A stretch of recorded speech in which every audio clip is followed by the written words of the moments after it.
Hey guys, Shannon back with another Fitspo Friday. Today we're going to talk about intermittent fasting.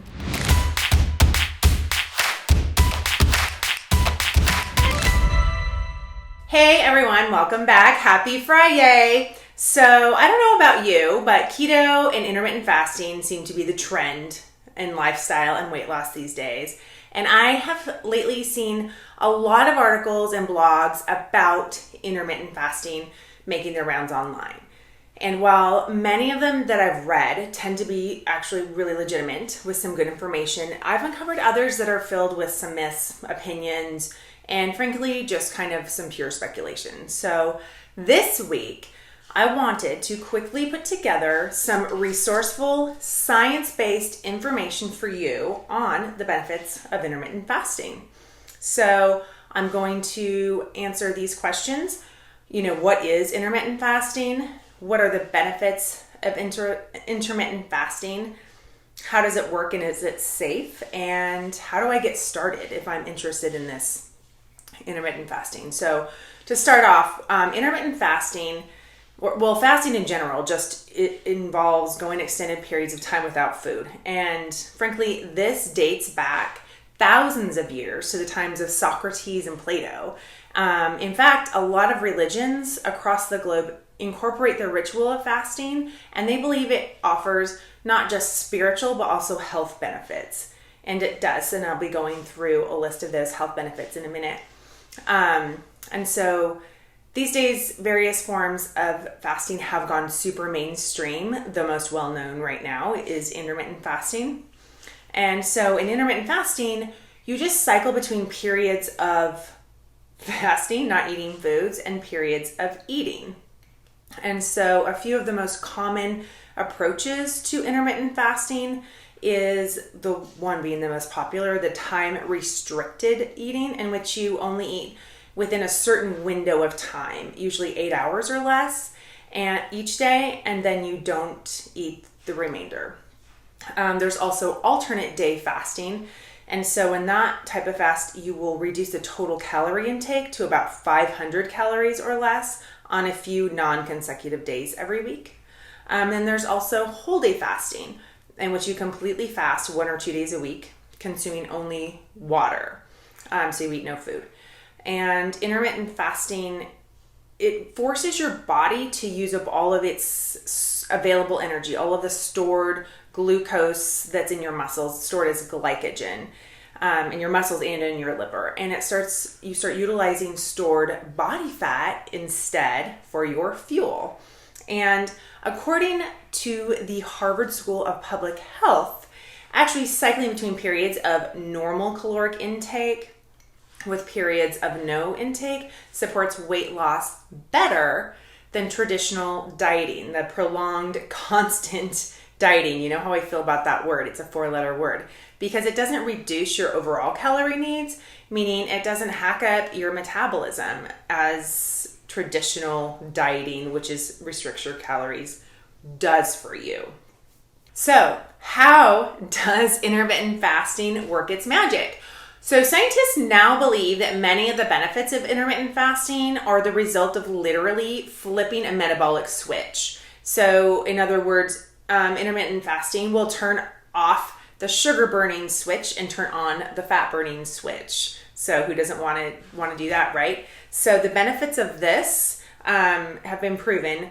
It's reduced body weight loss and visceral fat, which is the abdominal fat, which is hormonally different than subcutaneous.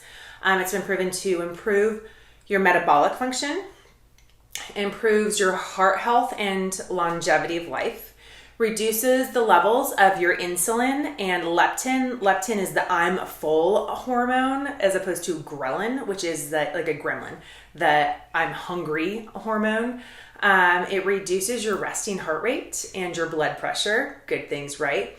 Increases your heart rate variability, meaning you can react and adapt to different rhythms in your heart rate more easily, which is obviously good for your health. And then it makes your gut biome healthy. And your gut biome is your second brain. They're literally both connected. So Lots of good stuff, right? So is it safe to fast? I get asked that a lot.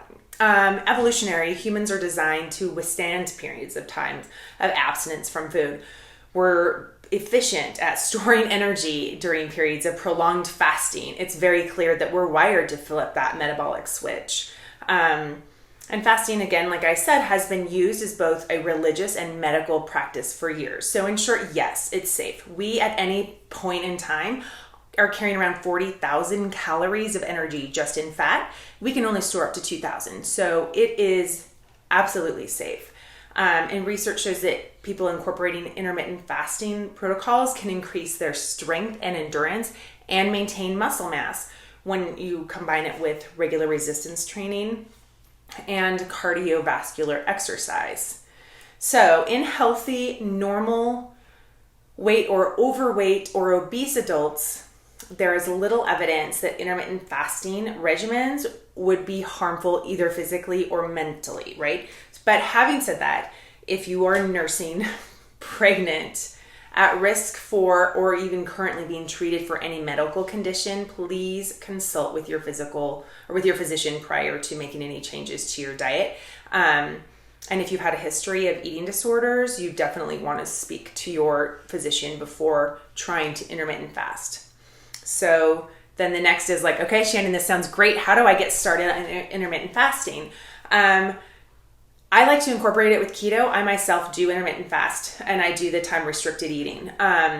But so first of all, make sure to fill your diet with healthy, whole, high fat foods. Since you'll ultimately be eating less often and likely less overall, it's crucial that your meals contain as many nutrients as possible. So you want to keep your fat intake high to ensure that you get enough calories, and don't skip on fiber like avocados and nutrient-rich, non-starchy vegetables. And to avoid feeling super overwhelmed, I always tell people like either start with intermittent fasting or keto. They work beautifully together, but don't say I'm going to go keto and intermittent fast at the same time. Pick one, start with it. And once you feel comfortable, like after 3 to 6 weeks, experiment with adding the other one in. And if you're new to fasting, I always say start with fasting for about 13 hours a day, which includes your overnight. So I am about 18 or 16 hours is what I fast typically. And then you'll sleep, you'll knock out more than half of your fast while you're sleeping. And then as you get comfortable, you can gradually increase that. So I'll shut it off around 7 or 8 and have my next meal, whatever, do the math, about 16 hours later. So in closing, I want to just reiterate that there is no one size fits all for diet for weight loss, and intermittent fasting can be helpful, but first consider whether it fits into the lifestyle that you want to lead.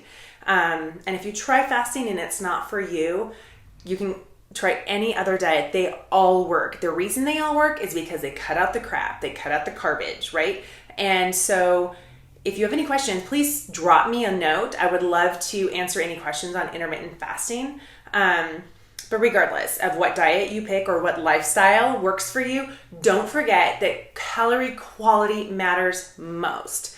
If you're looking to lose weight, you still need to nourish your body with nutrient-dense foods, including fruits and vegetables, grains, lean protein, and healthy fats. So that said, please drop me a line. Let me know if there's anything else you'd like me to expand on or if you want me to cover in one of these videos.